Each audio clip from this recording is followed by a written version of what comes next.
Être confronté ce soir avec un appel de la part du Seigneur.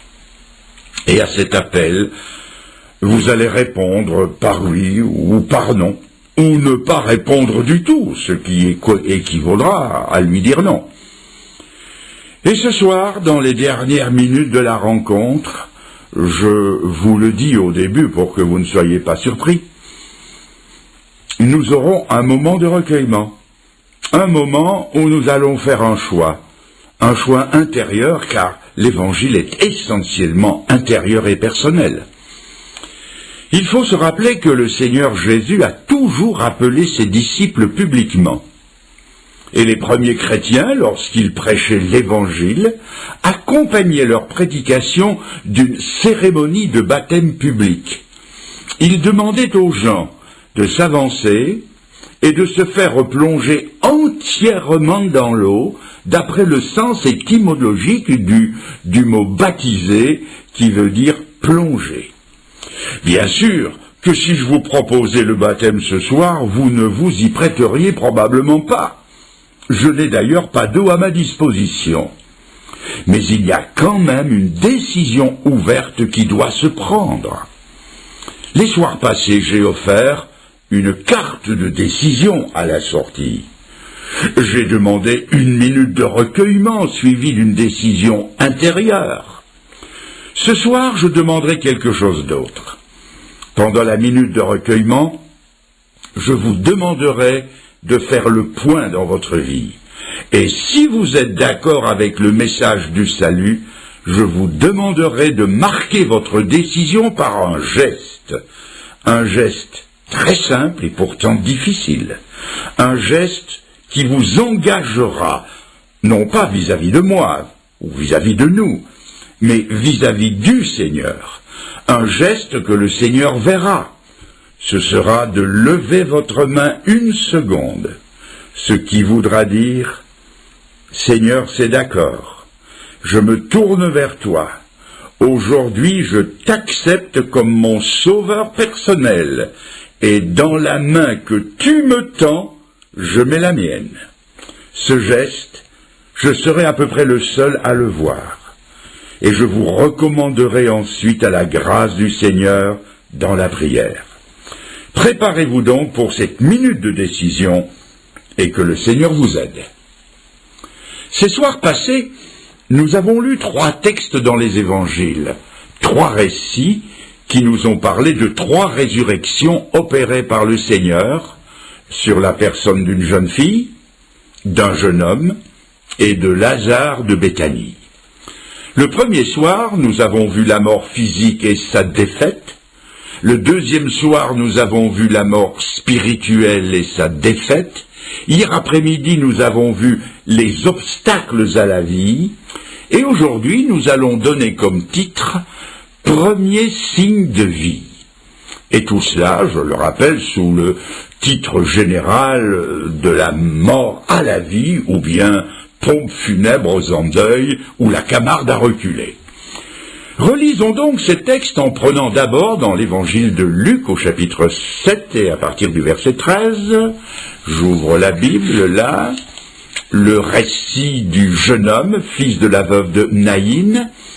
Jésus s'est approché du cortège en route pour le cimetière, l'a empêché d'aller plus loin, et il est écrit ceci: le Seigneur l'ayant vu, la mère du jeune homme, donc l'ayant vu, fut ému de compassion pour elle et lui dit: ne pleure pas.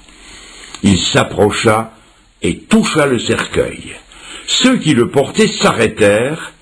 Il dit au jeune homme: je te le dis, lève-toi. Et le mort s'assit et se mit à parler. Premier signe de vie, il s'assit et se mit à parler. Voyons le deuxième récit, celui de la fille de Jaïrus, chapitre 8 du même évangile, verset 52. Le Seigneur s'approche, et je lis que tous pleuraient et se lamentaient sur elle. Alors Jésus dit: ne pleurez pas, elle n'est pas morte, mais elle dort. Et il se moquait de lui, sachant qu'elle était morte. Mais il la saisit par la main et lui dit d'une voix forte: enfant, lève-toi. Et son esprit revint en elle, et à l'instant elle se leva, et Jésus ordonna qu'on lui donne à manger. Premier signe de vie, elle se lève et elle mange. Maintenant, dans l'évangile de Jean, au chapitre 11, nous avons le récit de la résurrection de Lazare, et au verset 43, on trouve le Seigneur devant le sépulcre. La pierre a été roulée, et je lis, ayant dit cela, il cria d'une voix forte, « Lazare, sort !» Et le mort sortit. Premier signe de vie, le mort sort du sépulcre. Ensuite, dans l'épître de l'apôtre Paul aux Colossiens, je lis au chapitre 3, le verset 1er. « Si donc vous êtes ressuscités avec le Christ, c'est-à-dire si vous êtes convertis, si vous êtes nés de nouveau, si vous êtes sauvés donc, recherchez les choses d'en haut, où Christ est assis à la droite de Dieu. Affectionnez-vous aux choses d'en haut et non à celles qui sont sur la terre, car vous êtes morts et votre vie est cachée avec Christ en Dieu. » Il ressort de la lecture de ces trois récits que la personne du Seigneur Jésus est glorieuse. Il est indiscutablement le prince de la vie. Comme l'homme ne discute pas avec la mort ne discute pas avec le Fils de Dieu. Que Jésus-Christ prononce un seul mot et la mort se courbe et s'exécute sur le champ. La parole de Dieu dit qu'il met tous ses ennemis à ses pieds et la mort ne fait pas exception. La mort elle-même doit rendre l'âme lorsque paraît le prince de la vie. Le Seigneur est ce qu'il a affirmé être. Il est la source de la vie, il est l'origine de la vie, il est celui à qui tout remonte, il est Dieu. Jésus, c'est celui qui 3 fois, dans un court laps de temps, a répété le miracle qu'il avait fait au début de la création, lorsqu'il prit de la poussière du sol les éléments constituants du corps humain. Il avait alors devant lui une enveloppe inanimée, et dans cette enveloppe, il souffla un esprit vivant. Le miracle s'est fait et l'homme se mit à vivre. Eh bien, 40 siècles plus tard, le Seigneur se retrouve devant 3 cas semblables et il refait le même miracle. Jésus-Christ est vraiment Dieu.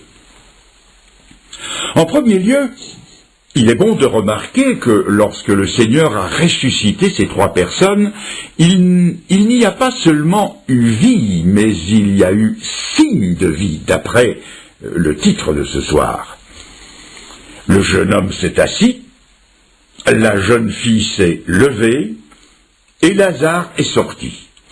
Ce qui veut dire que quand le Seigneur ressuscite quelqu'un, il ne l'appelle pas à une vie cataleptique, ou à la vie au ralenti des animaux qui hibernent, non. Quand Jésus ressuscite quelqu'un, il le fait pleinement. Et quand il sauve quelqu'un, il le fait aussi pleinement. Jésus a dit, « Celui qui croit en moi, des fleuves d'eau vive jailliront de son sein. » Alors, que faut-il penser de ceux qui affirment croire en Jésus-Christ et de la vie desquels il ne sort rien? Ni un fleuve, ni une rivière, ni une source, ni un ruisselet, pas même un suintement, à rien. Que penser, sinon qu'ils n'ont pas la vie? Parce que si la vie de Jésus-Christ est en vous, cette vie portera des fruits, produira des signes et des effets. Car toute vie produit des effets. Et si c'est vrai dans le domaine physique, c'est aussi vrai dans le domaine spirituel. Quand un bébé vient au monde, la première chose qu'il fait, c'est crier et bouger. Il est impossible que la vie soit séparée du mouvement et de signes de vie évidents. Qu'aurait-on pensé de Jésus-Christ si, ayant dit « Lazare sort », Lazare n'était pas sorti? On aurait pu blâmer le Seigneur, mais on ne le blâmera jamais, parce que chaque fois que le Seigneur parle, chaque fois il sauve un pécheur, et ce pécheur sort de sa mort, de sa catalepsie spirituelle, et des signes de vie apparaissent. L'un des grands reproches que l'on a fait à la chrétienté, c'est qu'elle n'a pas porté les signes d'un authentique christianisme. Elle a versé le sang, elle a manié l'épée, elle a inventé les croisades et l'horrible Inquisition. Une certaine section de la chrétienté n'a pas moins de 50 millions de cadavres sur la conscience. Ce christianisme-là a fait tout ce que le paganisme a fait avant lui. D'ailleurs, où est la vie de Jésus-Christ dans ce qu'on appelle pompeusement aujourd'hui plus d'1 milliard de chrétiens? Où est la vie de Jésus-Christ chez tous ceux qui ont été baptisés au nom du Père, du Fils et du Saint-Esprit? Oh bien sûr, me direz-vous, il est trop facile de voir la chrétienté en général et de tout englober d'un large coup d'œil. Mais on peut aussi essayer d'y regarder d'un peu plus près. Dans ma courte expérience, 30 ans de ministère et d'itinérance, j'ai rencontré beaucoup de ces prétendus ressuscités, de ces prétendus chrétiens qui affirment croire en Jésus-Christ, qui affirment que Jésus-Christ leur a parlé, et qui, eux, n'ont pas remué le petit doigt spirituellement parlant. Ils sont restés pareils à eux-mêmes. Je me rappellerai toujours cette femme à qui j'ai demandé un jour « Est-ce que vous êtes sauvé ?» Elle m'a dit « Oh, vous savez, monsieur, une nuit, moi j'ai eu une vision. J'ai vu le Seigneur Jésus, il s'est approché de moi, il m'a regardé, il m'a parlé, et j'ai même vu ses lèvres remuer. » Et ainsi cette femme tenait pour salut ce qu'elle avait aperçu dans un moment de fièvre mystique. Mais rien n'avait changé dans sa vie, et elle a continué à vivre dans le péché comme avant. Et l'on en rencontre de ces prétendus ressuscités, convertis depuis 1 an, 5 ans, 10 ans, 20 ans, voire plus.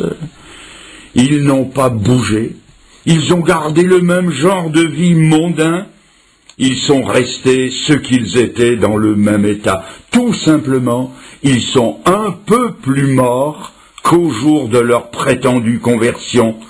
Et s'ils ont bougé, c'est dans le sens de la corruption, un peu moins vivants pour Dieu que le jour où ils ont senti un frisson leur passer le long de l'échine dorsale qui n'a laissé aucune trace durable dans leur vie. Je le répète et je maintiens que là où il y a vie, il y a preuve de vie et signe de vie. En deuxième lieu, on ne peut pas ressusciter de rien du tout. Monsieur de la Palisse en aurait dit autant. On ressuscite de quelque chose. De même, on n'est pas sauvé de rien du tout. On est sauvé de quelque chose. Regardez le jeune homme, il n'est pas resté dans son cercueil. La jeune fille n'est pas restée étendue sur son lit, et Lazare n'est pas resté dans son tombeau. Ils en sont sortis. Ce serait un aussi grand non-sens d'affirmer que l'on peut ressusciter de rien que d'affirmer que l'on peut se convertir de rien. Lazare n'a pas été ressuscité dans sa mort, il a été ressuscité de sa mort. Et quand Jésus sauve quelqu'un, il ne le sauve pas dans ses péchés, mais il le sauve de ses péchés, d'une ancienne façon de vivre, d'un ancien genre de vie à un nouveau genre de vie. C'est une nouvelle naissance, pas moins. L'Écriture dit « Celui qui croit au Fils de Dieu a la vie ».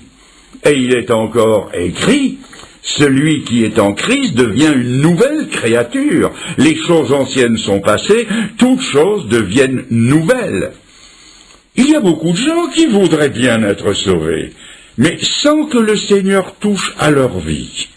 C'est un peu, cela fait sourire, c'est un peu comme si Lazare avait dit « Seigneur, je veux bien que tu me ressuscites, mais pas que tu me fasses vivre. » C'est impossible.